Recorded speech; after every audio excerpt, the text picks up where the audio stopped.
मनीष जी। श्री हरि। श्री हरिवंश महाराज जी, आपके श्री चरणों में दास का प्रणाम। महाराज जी, गुरु के हृदय की संपत्ति, उनके हृदय का प्रेम शिष्य के हृदय में कैसे प्रकट हो? महाराज जी मार्गदर्शन करें। एक बार हितधाम में थे तो कोई प्रवचन की क्लिप लिए हुए था, तो किसी भक्त ने उनसे कहा कि ये क्लिप हमें दे दो। तो उनका ब्लूटूथ खोलो अपना, वो अपने ब्लूटूथ से उनके ब्लूटूथ में दे दिया। तो मैं कहा ये क्या होता है, सिस्टम क्या होता है? तो उनका हमारे में जो विषय है वो वही सिस्टम खोले तो उसमें हम ट्रांसफर कर देते हैं। वो ब्लूटूथ सिस्टम ऐसा बताया। तो अपने लोगों का क्या स्वभाव है, मनन करना, किसी भी बात को उसके पकड़ कर उसमें मनन करना। तो उससे हमने देखा कि हमारा अंतःकरण चतुष्टय, बुद्धि, मन, चित्त और अहम, ये तीनों वृत्तियों सहित सत्वगुण, रजोगुण, तमोगुण, ये गुरुदेव के चरणों में समर्पित हो जाए तो गुरु जी अपना हृदय की वस्तु उसके हृदय में पधरा दे। बस। किसका प्रश्न है? हाँ, पर वो कठिन है।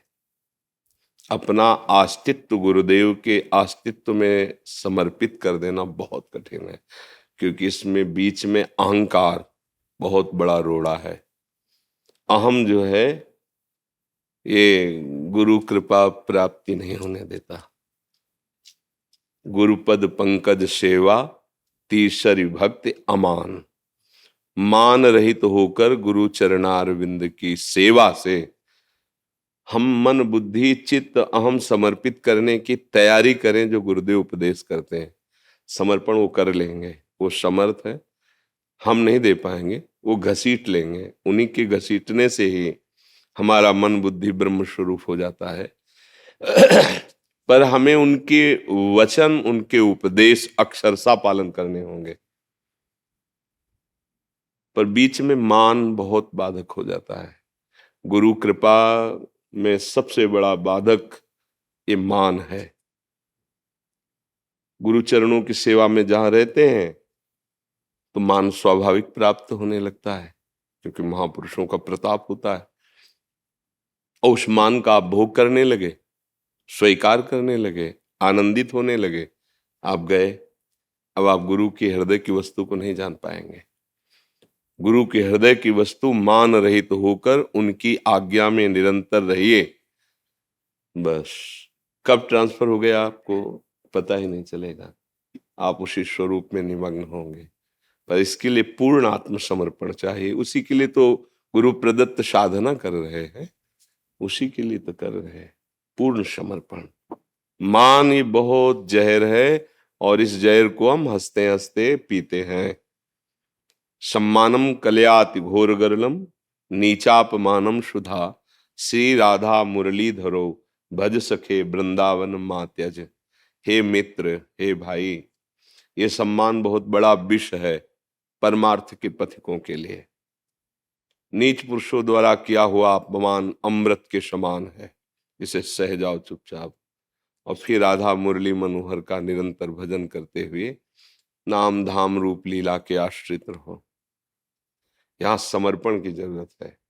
मयि मन आदत सो मैं बुद्धि निवेश है, तो निवशिष्य मय्येव अत ऊर्ध्वम न संशया।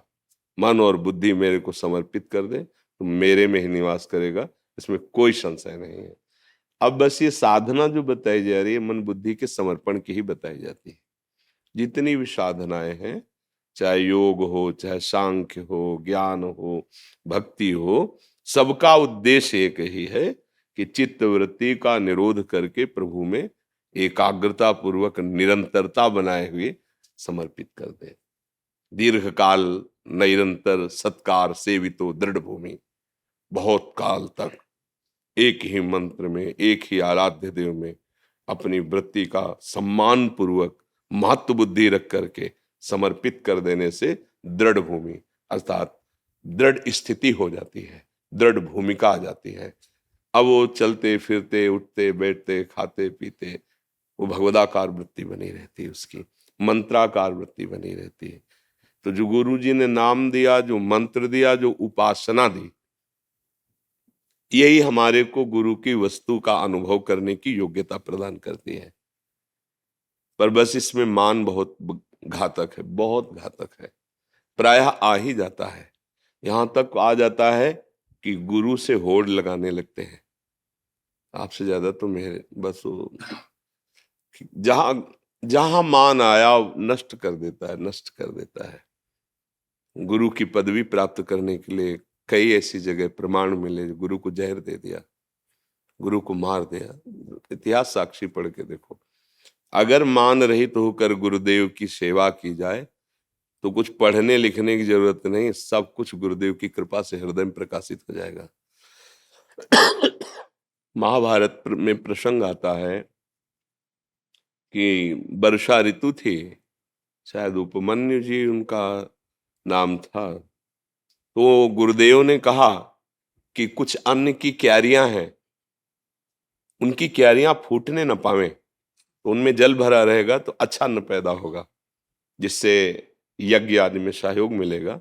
आप जाइए, रात्रि का समय, खेत की मेड़ नहीं टूटनी चाहिए। तो एक जगह उन्होंने बहुत प्रयास किया, मेड़ टूट रही थी, तो मिट्टी गीली होने के कारण वो रुक नहीं पा रही थी, और तो सब बांध दिया था। सोचा गुरु आज्ञा का उल्लंघन हो जाएगा अगर पानी निकल गया तो, मिट्टी रुक नहीं रही, तो अपने देह को रख दिया ऐसे, और वो गीली मिट्टी तो सेट हो गई। अब अगर उठते तो मेड़ टूट जाती, तो अब पूरे शरीर को उसमें मेड़ में से।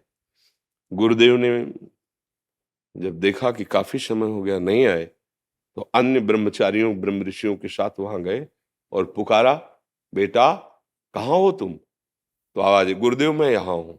नजदीक गए तो देखा सब पानी से सने में से। अरे बेटा, सबको देह और प्राण इतनी प्रिय होती है, तुम ये क्या कर रहे हो? बोले गुरुदेव आपकी आज्ञा थी कि मेड़ न टूटने पावे, तो यहाँ की मिट्टी से रोक नहीं पा रही थी, इसलिए आज्ञा पालन की। उठो, जाओ, तुम्हारे हृदय में समस्त वेद स्वयं स्फुरित हो जाए। उन्होंने व्याकरण नहीं पढ़ा था, उन्होंने शास्त्र नहीं, चारों वेद स्फुरित हो गए। एक और उदाहरण उसमें वर्णन किया, एक शिष्य गए और पहले सेवा के द्वारा उसकी समर्पण निष्ठा देखी जाती थी। तो उन्होंने कहा कि ठीक है, आप हमारी गौशाला की गौएं चराएं। तो पहले गौएं ऐसे लेके चले गए, तो 15-15 दिन वापस ही नहीं लौटना, जंगल है, चरा रहे हैं। तो 15 दिन बाद वापस आए, तो उनका तुम्हारा शरीर बहुत हष्टपुष्ट दिखाई दे रहा है।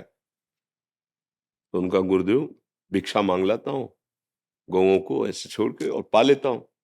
धर्म विरुद्ध आचरण, ना हमने भिक्षा की आज्ञा की थी, और बिना मुझे समर्पित किए हुए तुम भिक्षा कैसे पा सकते हो?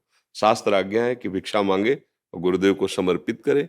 फिर दैन्य भाव से जब गुरुदेव आपको जो भी दे दें या पूरी अनुमति दे दें उतना ही पा, अगर ना अनुमति दें तो रख कर वापस हो जाइए। समर्पण बहुत बड़ी चीज है। तुमने तो अपराध कर दिया, बिना हमारी आज्ञा के, बिना समर्पण के भिक्षा। बोले गुरुदेव आगे से नहीं होगा, जाओ। 15 दिन बाद फिर आए तो ऐसे ही। तो उनका अब भी अष्टपुष्ट हो? तो कहा गुरुदेव बहुत सी गौएं हैं ना, तो दूध पी लेते हैं, भिक्षा तो बंद कर दे। बोले गौएं वो भविष्यान्न देने वाली है, तुम बिना आज्ञा के कैसे दूध पीने का अधिकार रखते हो? हमने आज्ञा की क्या? गलती हो गुरुदेव। 15 दिन बाद फिर आए तो वैसे ही हष्टपुष्ट। फिर तुम्हारे शरीर की चर्बी सूखी नहीं अभी? तो गुरुदेव जो बछड़े दूध पीते हैं ना, उनका फेन गिरता है, बछड़े बड़े दयालु हैं, वो अधिक गिरा देते हैं, ये आदेश हमने कब किया? तो कहा गुरुदेव अब नहीं। एक दिन बहुत भूख लगी, हम न दूध पी रहे थे न भिक्षा मांग रहे थे, उनको ज्ञान था नहीं। अकौड़े का वृक्ष होता है, उसके पत्ते जो तोड़े तो उसमें दूध जैसा दिखाई दिया, उनको लगा पौष्टिक चीज है, पा लिया तो उनकी आंखों की ज्योति चली गई। अब वो एक गड्ढे में गिर गए कुएं में जैसे। अब गायें जो वापस गई तो वो साथ नहीं थे, तो उनको ढूंढने के लिए निकले, उनका नाम पुकारते रहे। आवाज आई कुएं से, गुरुदेव मैं यहाँ पड़ा हूं। कैसे कैसे पड़े हो? गुरुदेव बार बार भूख ने मुझे व्याकुल कर दिया था, तो पता नहीं मैं किसका पत्ता खा लिया कि बोले समझ गए कि ऐसे अकोड़े। उन्होंने मंत्र दिया, इस मंत्र का उच्चारण करो। जे ही उच्चारण किया तो साक्षात अश्विनी कुमार आ गए। देव जो वैद्य है, दोनों अश्विनी कुमार, उन्होंने एक दिव्य औषधि के द्वारा पुआ तैयार किया और कहा पालो। बोले अब जिंदगी में नहीं। गलती पे गलती होती गई, हम गुरु आज्ञा का उल्लंघन करते गए, अब नहीं। आंखें नष्ट हो जाए या प्राण नष्ट हो जाए, जब तक मेरे गुरुदेव आज्ञा नहीं करेंगे तब तक इस जबान में कुछ नहीं रखूंगा। तो उनका गुरु को भी अगर आवश्यकता होती तो हम देव वैद्य हैं उनका, तो वो अपने गुरु से थोड़ी आज्ञा लेते हैं। हम खुद इस समय आपको आज्ञा करते हैं, हम देवता भी हैं, वैद्य भी हैं, और तुम्हारी औषधि है ये, तुम पा लीजिए। बोले प्राण त्याग दूंगा लेकिन अन्य किसी की आज्ञा नहीं, केवल गुरुदेव की आज्ञा। तो प्रसन्न हुए, पा लीजिए। तुरंत जेवती हुई और करुणा करके जे स्पर्श किया, सारा ज्ञान उनके हृदय में प्रकाशित हो गया। आदि गुरु भगवान शंकराचार्य जी की तन सेवा में श्री त्रोटकाचार्य जी जो हुए हैं, वो सेवा तन सेवा में रहते थे। उनके वस्त्र धोना, लंगोटी धोना, ऐसा कोई वेद ये सब नहीं पढ़े थे, सेवा में रहते थे। तो जो और शिष्य थे वो बड़े सब विद्वान। तो एक दिन किसी शिष्य ने कहा कि प्रभु इस ब्रह्म सूत्र की व्याख्या कर दीजिए। तो उनका त्रोटक आ जाए तो वो भी बैठ जाएंगे फिर कर। बोले प्रभु उनको क्या सुनाना, क्योंकि पढ़े लिखे नहीं। बोले उनसे तो अच्छा है कि वृक्ष को सुना दे, क्योंकि वो देखते थे केवल गुरु सेवा में मगन, कोई शास्त्र स्वाध्याय ये सब नहीं कर। भगवान शंकराचार्य जी ने कहा गुरु सेवक को ऐसी दृष्टि से देखते हो? पहले कहा आगे, उनका बेटा इस ब्रह्म सूत्र की व्याख्या करके सुना। सारे वेद स्फुरित हो। गुरु कृपा ही केवलम, वो कब होती है? जब बिल्कुल आत्मसमर्पण।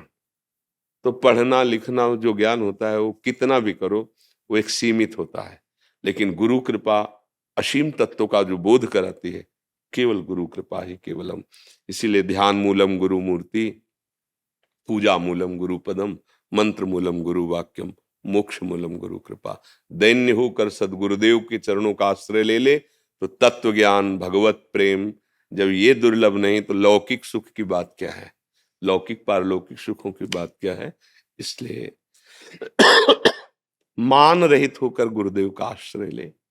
गुरुदेव के वचनों को ही, हम शास्त्र के शब्दों को नहीं समझ सकते तो सरल शब्दों में उनका सार गुरुदेव बताते हैं, उनकी बात मान ले। बात मान लेना ही स्थिति को जागृत कर देना है।